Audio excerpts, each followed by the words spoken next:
Harper got let go last week. Let's stop pretending she's some big success. That's what my younger brother Landon said. Out loud. At a dinner table my mother had set with her good dishes and a white tablecloth. In front of 6 people, including Gerald Cooper, my father's business partner of 15 years. Gerald had his fork halfway to his mouth when Landon said it. He set it down slowly, like the words needed a moment to settle before anyone could move. The pot roast was still steaming. The rolls were still warm. My mother had spent all afternoon on that table, candles lit, cloth napkins. She wanted it to look like the kind of family that had things together. Landon leaned back in his chair like he'd just delivered a punchline. He looked around the table, waiting for someone to laugh or nod or agree. Nobody did. But nobody corrected him either. My mother smiled. Not a big smile. Just enough to smooth the air. She tilted her head toward Landon the way she always did and said, "Landon's just being Landon. You know how he gets." My father stared at his plate. He didn't look up. He didn't speak. His fork moved once through his mashed potatoes and then stopped. I kept my voice steady. "I wasn't let go," I said. "I was promoted this morning. Regional Director, Raleigh Territory, $40,000 raise, company car." I didn't say it loud. I didn't lean forward. I said it the same way I'd say the time if someone asked. Gerald Cooper looked at me. Then he looked at Landon. Then he looked at my father. His expression didn't change, but something behind his eyes shifted. He picked his fork back up, but he didn't take another bite for a long time. Landon laughed. Not a real laugh. A short, dry sound through his nose. "Sure, Harper. Regional Director." He made air quotes with his fingers. Must be nice when they just hand things out. I didn't respond. I just listened. My mother changed the subject to the weather that weekend. My father cleared his throat the same way he'd been clearing it for 30 years. Nobody glanced his way. I finished the meal before leaving. If you've ever had someone in your family try to tear down something you built with your own hands, hit that like button and subscribe. Let me go back. Because this didn't start at that dinner table. It started 5 years before it, when I was 23 years old and moved to Raleigh with an entry-level sales position at Caldwell Merritt Pharmaceuticals and about $900 to my name. My parents helped me with my security deposit when I signed my first lease, $800. They didn't make a big deal about it. My mother called it getting you started, and my father signed the check without saying much. It was the only time they ever gave me money directly. I told myself I would pay that forward. Within 6 months, I was exceeding my quarterly quota by 30%. Within a year, I had earned my first internal performance award. Within 2 years, I had earned my second and been quietly flagged for the regional director track. Nobody at Caldwell Merritt questioned whether I belonged there. I showed up early. I stayed late. I kept records of everything. Every client meeting, every follow-up, every closed deal. My number spoke clearly enough that I never had to. But at home, none of that existed. My parents never asked about my work. Not once in 5 years did my mother ask what I did at Caldwell Merritt, what my title was, what my territory looked like. My father mentioned my job exactly one time at a family cookout, and he called it that medicine thing Harper does. That was it. That was the full extent of their interest in the career I had spent 5 years building from nothing. Landon, meanwhile, had never held a job longer than 7 months. He dropped out of community college after 1 semester. He picked up shifts at Peak Edge Fitness working the front desk, 26 hours a week at $10 an hour. That came to roughly $1,040 a month before taxes. He talked about it like he was running the place. 3 years ago, my mother called me on a Tuesday evening. Her voice was careful. She said the mortgage had gotten tight. She said utility costs had spiked.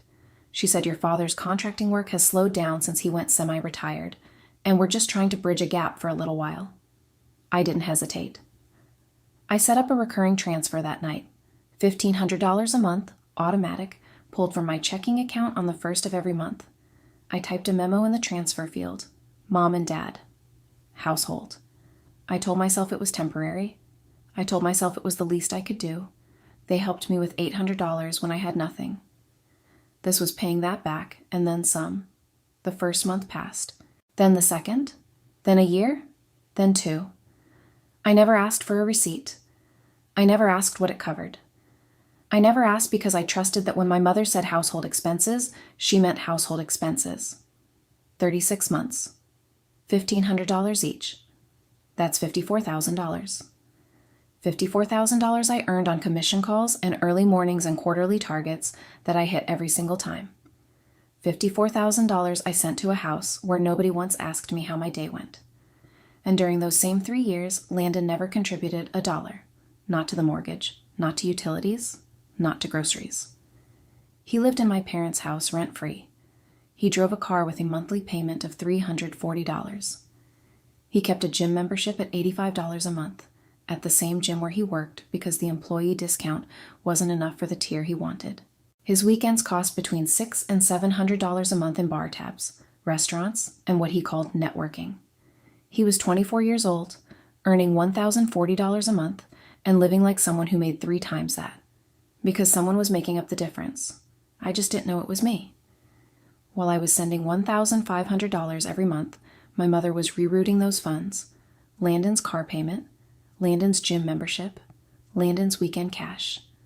She covered it through my father's account so the trail wouldn't be obvious. She never told me. She never told Diane, our older sister. She simply took what I sent for household expenses and used it to make sure Landon never had to feel the weight of his own choices. But I didn't know any of that yet. Not on the night of the dinner party. What I knew on the night of the dinner party was this. I had woken up that morning and checked my email at 6:47 a.m. There was a message from Caldwell Merritt's HR department. Subject line: Promotion Confirmation. Regional Director, Raleigh Territory. I opened it and read it twice. Base salary: $112,000. Target bonus: $28,000. Company vehicle assigned, valued at $14,400 annually in benefits. Effective immediately. I sat on the edge of my bed for a full minute without moving. 5 years of quarterly targets, 2 internal awards, and thousands of miles on my own car visiting clinics and hospitals across the territory. It was all in that email. I didn't call anyone. I didn't post anything. I got dressed and went to work. That evening, I drove to my parents' house for the dinner party my mother had been planning for 2 weeks. Gerald Cooper and his wife were the guests of honor. My mother wanted everything perfect. She had the white tablecloth out. She had the good china. She had pot roast and rolls and candles on the table. I walked in and said hello to everyone. Gerald shook my hand. He'd met me twice before and remembered my name both times, which was more than my parents' other friends usually managed. Landon was already seated at the table, leaning back in his chair with a glass of iced tea, talking about the gym like he was describing a corporate merger. We sat down. My mother served the food. Conversation moved the way it always did. My father and Gerald talked about contracting bids. My mother talked about the church office. Landon talked about himself. Nobody asked about my day. That was fine. I was used to that. I had 5 years of practice being used to that. Then Landon looked across the table at Gerald, smiled like he was sharing a secret, and said it. Harper got let go last week. Let's stop pretending she's some big success.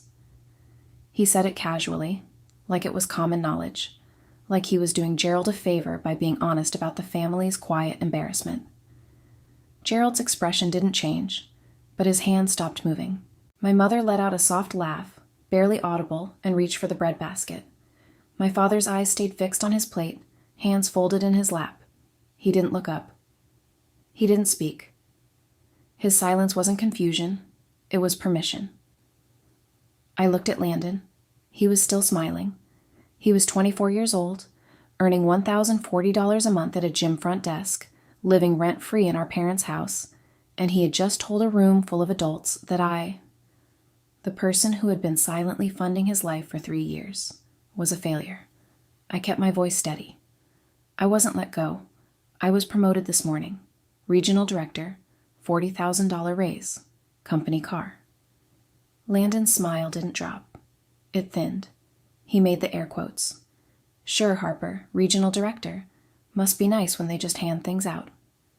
My mother said, let's not make this a whole thing. Landon's just trying to find himself. She said it the same way she'd said it when he dropped out of school. The same way she'd said it when he quit his last 3 jobs. The same way she'd been saying it for years, like finding himself was a full-time occupation that excused everything. Gerald Cooper set his napkin beside his plate. He didn't say a word for the rest of the main course. I finished my dinner, I thanked my mother for the meal. I said goodnight to Gerald and his wife. I walked out the front door without looking back. I drove home in silence. No radio, no phone calls. I pulled into my parking space at 9:11 p.m. and sat in the car for 7 minutes with the engine off. I wasn't angry, not yet. Anger would come later when I had all the information.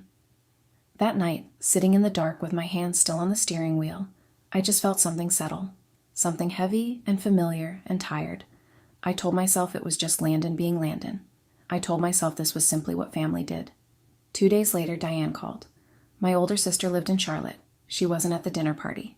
She hadn't been to one of my parents' gatherings in over a year.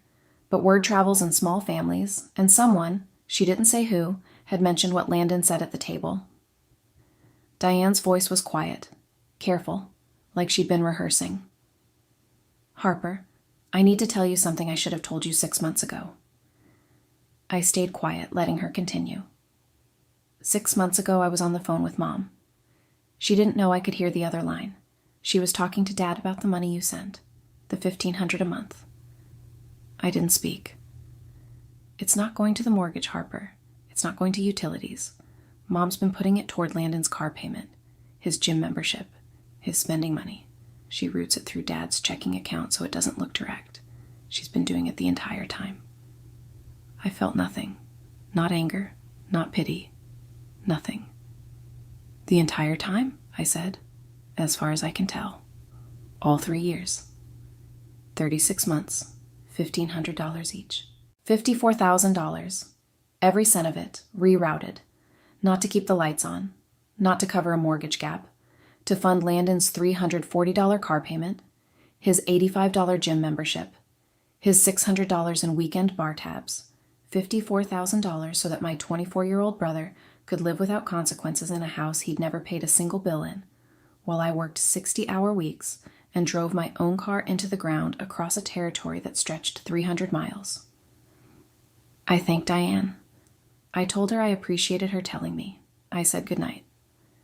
I sat at my kitchen table after midnight. The apartment was dark except for the glow of my phone screen. The streetlight cut through the blinds in thin white lines across the counter. Something inside me snapped. Not loud, not dramatic, just a clean, quiet break. I was done pretending this was okay. I picked up my phone. The screen was still warm from sitting face down on the table. I opened my banking app and waited for it to load. The little wheel spun once, twice, and then my account dashboard appeared. I tapped recurring transfers. There it was. One line item. The only recurring transfer I had ever set up in my life.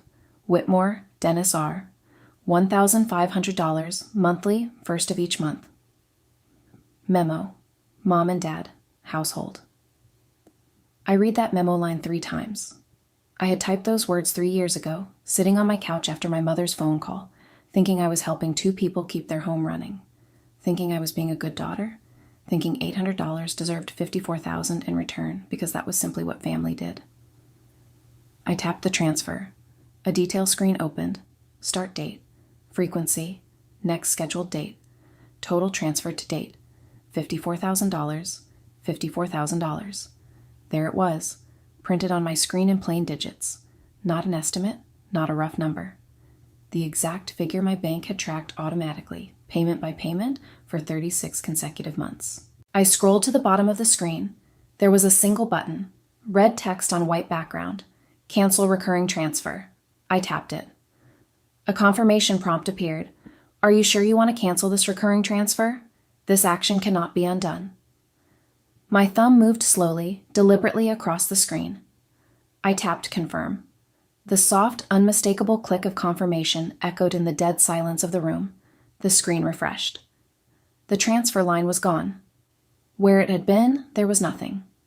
A blank space in my recurring payments list where $1,500 a month used to live. I closed the app. I set my phone face down on the table. I sat there for a long time. The apartment was completely still. No sound except the hum of the refrigerator and the faint tick of the wall clock above the stove. The street light still cut through the blinds. The coffee I had made 2 hours ago sat untouched on the counter, long cold. I didn't call anyone. I didn't send a text. I didn't draft an email explaining my decision. There was nothing to explain. The transfer was voluntary. It always had been. There was no contract, no signed agreement, no promissory note, no legal document of any kind. Just a daughter sending money to parents who told her it was for the mortgage, and a banking app that let her stop when she learned the truth. $18,000 a year, gone from their lives in one tap. And they wouldn't even know it for another 30 days when the first of the month came and went and the deposit didn't appear. I rinsed the cold coffee down the sink. I turned off the kitchen light. I went to bed. I slept through the night for the first time in weeks. The first of the month came. I know this because I checked my account that morning, the way I always did, and for the first time in 3 years, the $1,500 was still there, sitting in my checking account like it had always belonged to me. Because it had. I went to work. I started my first full week as regional director. I had territory meetings to schedule, a team of 8 reps to onboard, and a quarterly target that was already 14% ahead of projection. I had work to do. I didn't think about the transfer again that day, but someone else did. 31 days after I canceled the transfer, my phone buzzed at 7:38 p.m. on a Tuesday. The screen lit up with my mother's name, Patricia Whitmore. I looked at it. I let it ring 4 times. Then I set the phone face down on the counter and finished making dinner. She called again at 8:15, again at 9:02. I didn't answer. The next morning there was a voicemail. I played the first 4 seconds. My mother's voice was careful, controlled. The tone she used when she wanted something but needed it to sound like a question rather than a demand. "Harper, honey, I think there might have been a mix-up with the bank this month. Could you give me a call when—" I deleted it without listening to the end. She called twice more that week, Thursday evening and Saturday morning. I let both ring through to voicemail. I deleted both without playing them.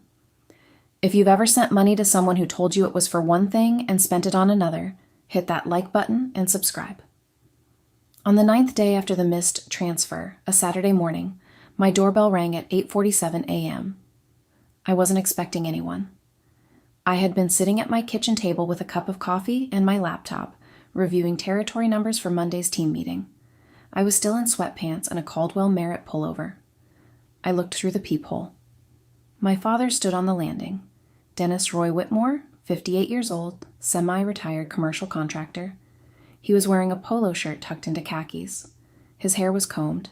He didn't look disheveled, but he looked reduced, like something structural had shifted slightly and everything built on top of it had settled half an inch lower. He wasn't angry.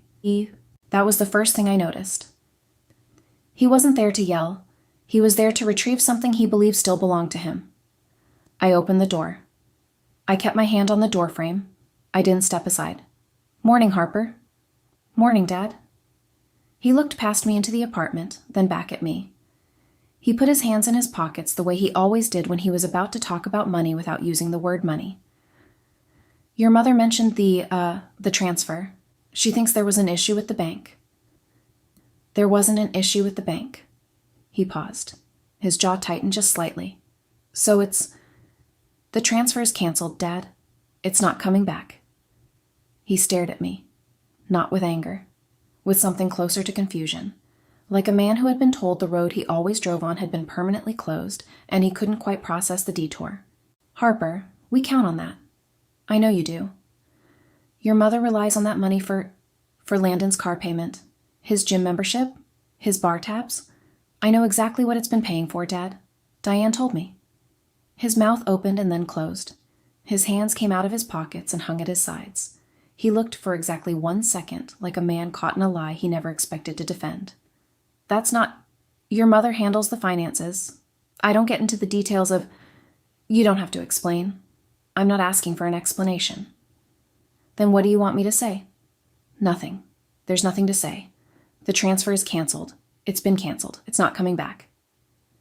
He stood there. The hallway behind him was empty. The building was quiet. Saturday morning. Nobody else around. "Harper, this is going to cause real problems." "It already caused real problems, Dad. You just weren't paying attention."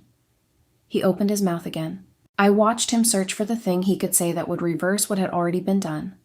the sentence that would put $1,500 back into his checking account, the phrase that would make me step aside, invite him in, sit down at the table, and agree to pretend that the last 3 years hadn't happened exactly the way they happened. He didn't find it. Your brother's going through a rough stretch. You know that. Landon is 24. He works 16 hours a week. He has never paid a bill in your house. And he told Gerald Cooper's dinner table that I was fired from the job that's been paying his car note for 3 years. My father looked at the floor, the same way he had looked at his plate at that dinner table, the same way he had looked at the ground every time a hard truth landed in front of him and he chose not to pick it up. I think you're making this bigger than it needs to be. I think you've been making it smaller than it is for a very long time. I didn't raise my voice. I didn't step forward. I stayed exactly where I was, one hand on the doorframe, the other at my side. Goodbye, Dad. He looked at me one more time. Something in his expression shifted, not toward anger, toward the slow, heavy recognition that he had walked into a conversation he could not win because there was no argument to make. The money was mine. The decision was mine. And the door was mine. The door closed softly. No slam. Just the quiet click of the lock sliding into place. I stood on my side of it for 10 seconds. Then I walked back to my kitchen table, sat down, and opened my laptop. Monday's territory numbers weren't going to review themselves. 2 days after the dinner party, before any of this, before my mother's calls, before my father's visit, Gerald Cooper had already made his move. I didn't know this at the time. I learned it later, through Diane, who heard it from a cousin who worked at a title company that shared office space with Cooper Vance Logistics Solutions. Gerald called Landon on that Monday morning. The call lasted less than 2 minutes. Gerald told Landon that the operations coordinator position they had discussed informally was no longer available. When Landon asked why, Gerald said 4 words. It's a character issue. He didn't elaborate. He didn't need to. The dinner party had given him everything he needed to make that decision. A $48,000 a year job, gone in one phone call, not because of a background check or a failed interview, because Landon couldn't keep his mouth shut at a dinner table about a sister whose work ethic Gerald Cooper had apparently verified with a single call to Caldwell Merritt's regional office that same Monday. 2 months after I canceled the transfer, Peak Edge Fitness reduced Landon's hours. A member had filed a complaint about his attitude at the front desk. His schedule dropped from 26 hours a week to 16. His income fell from $1,040 a month to roughly $640. The gym membership he'd been charging through my father's account, the account my money had been flowing into, was canceled when the card behind it could no longer cover the automatic withdrawal. 4 months out, my parents listed their recreational vehicle for sale. They had bought it 2 years into my transfer period, when the extra $1,500 a month had apparently made them feel secure enough to finance a purchase they couldn't sustain on their own. It sold for $11,200, less than they hoped, less than they owed. 8 months after the dinner party, Gerald Cooper stopped returning my father's calls entirely. Their informal referral arrangement, the one that had been generating Dennis between $6,000 and $8,000 a year in subcontract work, dissolved without a single confrontation. Gerald simply went quiet, the way people do when they've seen enough and no longer feel obligated to explain. And Landon. No job at Gerald's firm, 16 hours a week at the gym, no supplemental income from our parents, because there was no supplemental income left to give. His car payment was $340 a month against a $640 monthly income. The math didn't work. It had never worked. The only thing that had ever made it work was me. I didn't seek out these details. They arrived the way information always arrives in small families, through Diane, through cousins, through the quiet gravity of consequences that pull everything toward the center once the structure holding it up is removed. I listened when people told me. I didn't ask follow-up questions. I didn't feel satisfaction. I didn't feel triumph. I felt clarity. Clean and even, like a ledger that finally balanced. I went through my phone on a Sunday afternoon, 3 weeks after my father stood on my doorstep. It didn't take long. I blocked my mother's number. I blocked my father's number. I blocked Landon's number, though he had never once called me directly in 3 years, not to thank me, not to ask how I was, not even to confirm the lie he told at that dinner table. I removed myself from the family group chat my mother had created 2 Thanksgivings ago, the one where she posted photos of meals and Landon posted gym selfies, and nobody ever once mentioned anything I had done. I didn't do it in anger. I did it in clarity. I deleted 3 voicemails I had saved from my mother without playing them. I archived every email thread that included my parents' names. I removed my father from the emergency contact line on my lease renewal and replaced him with Diane. The whole process took 11 minutes. When it was done, I set my phone on the kitchen counter and made a fresh pot of coffee. The apartment was quiet, except for the sound of water heating. The afternoon light came through the balcony door in a long, warm rectangle across the floor. That was it. No ceremony, no announcement, no letter explaining what I had done or why. Just a Sunday afternoon and a phone with fewer names in it, and a silence that didn't feel heavy anymore. It felt like breathing. 3 weeks passed, then a month, then 2. My phone stopped lighting up with Raleigh numbers I didn't want to see. The knot I hadn't realized I'd been carrying between my shoulders loosened, then disappeared entirely. I woke up in the mornings, and the first thing I thought about was work.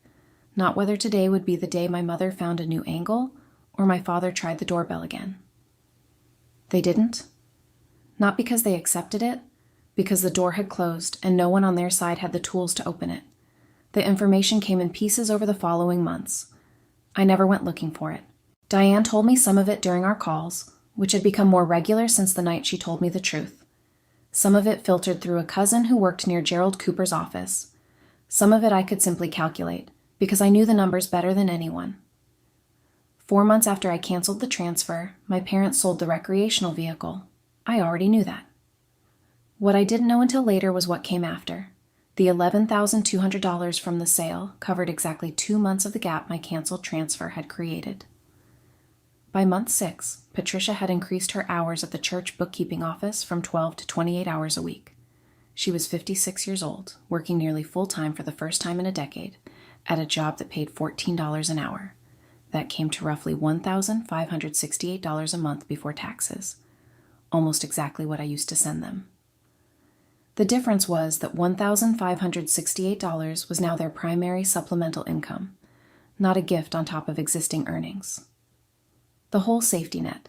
Dennis's contracting referrals from Gerald Cooper dried up completely by the 8-month mark. Gerald didn't make a public statement. He didn't send an email. He simply stopped picking up the phone when Dennis called about potential subcontract bids.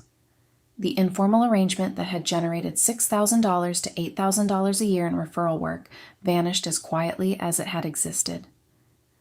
Dennis was 68% retired and suddenly felt the full weight of that number.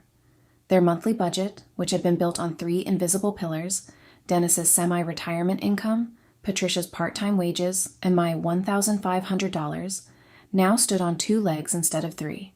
The math worked, barely, but only if nothing unexpected happened. And unexpected things always happen. Landon's situation was worse, because Landon's situation had never been a situation at all. It had been a performance funded by someone else's labor. His hours at Peak Edge Fitness stayed at 16 per week.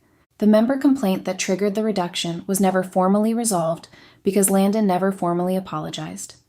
His monthly income held at approximately $640. His car payment remained $340. His insurance was another $180. That left $120 a month for everything else: gas, food, phone, the life he had been living on $1,500 a month of money he didn't earn and never acknowledged. He moved out of my parents' house 7 months after the transfer stopped. Not by choice. By math. Dennis told him quietly one evening, Diane relayed this, that they could no longer cover his expenses and their own. Landon found a room in a shared apartment with 2 other men, both strangers, in a part of Raleigh he had never spent time in before. His rent was $475 a month, which meant his $640 income left him $165 for the car payment he could no longer make. The car was voluntarily surrendered at the 9-month mark. A 2019 sedan with $340 monthly payments and 11 months remaining on the loan. He started taking the bus to the gym. Then he started showing up late. Then his hours were reduced again to 12 per week. He was 24 years old, earning roughly $520 a month, riding public transit to a part-time front desk job where the members didn't know his name and the manager had stopped putting him on the weekend schedule. I didn't feel triumph. I didn't feel victory. I felt the same thing I had felt the night I canceled the transfer. Clarity. The understanding that none of this was punishment. It was just what happened when the structure was removed and gravity was allowed to do what gravity does. My parents' house didn't go into foreclosure. They held on, but the margins were thin. The dinner party stopped. Not officially. My mother simply stopped hosting. There were no more white tablecloths, no more good china, no more pot roast with candles on the table. Gerald Cooper and his wife never came to dinner again. Nobody replaced them. Diane told me, almost as an aside during one of our calls, that she'd driven past the house on a Saturday afternoon and the driveway had only one car in it. The second, Landon's before the surrender, was gone. The RV space on the side pad was empty. The flower beds my mother used to maintain were untended. It just looks quieter, Diane said. I didn't respond to that. There was nothing to add. 1 year after the dinner party, I sat down for my first annual performance review as regional director. My territory revenue was up 18%. My team of 8 reps had hit target in 7 of the last 8 months. My direct supervisor used the word exceptional twice and ahead of projection 3 times. He asked me what I attributed it to. I told him consistency and preparation. He nodded and moved on to the compensation discussion. My base salary held at $112,000. My target bonus came in at $28,000, in line with projection. The company car was still assigned, still valued at $14,400 annually in total benefits. My effective compensation for the year came in at approximately $154,400. I had rerouted the $1,500 a month into a brokerage account the same week I canceled the transfer to my parents. 12 months of deposits, $18,000 plus market returns. The account balance on my 1-year statement was $19,340. I had moved to a 2-bedroom apartment 4 months into the new role. The second bedroom was my home office. There was a balcony that faced east, and on Sunday mornings the light came in clean and warm across the small table where I kept my coffee and my laptop and nothing else. That's where I was sitting when the quarterly brokerage statement notification appeared on my phone. A Sunday morning. Coffee still warm. The city quiet below the balcony in that specific way it only gets before 9 a.m., when most people are still inside and the streets belong to joggers and early dog walkers and no one else. I opened the notification. I looked at the number. I closed it. I didn't think about the dinner table. I didn't think about Landon's face when he made the air quotes.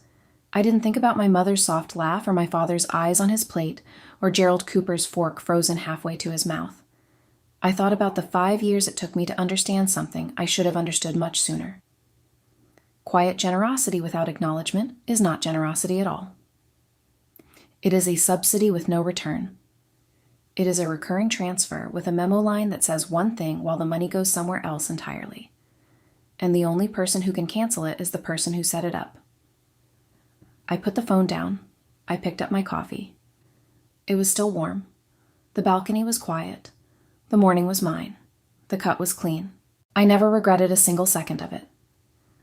If you enjoyed this story about knowing your worth and refusing to fund the people who refuse to see it, hit that like button and let me know what you think in the comments. And if you haven't subscribed yet, make sure to subscribe and ring that notification bell for more stories just like this one. Thanks for watching.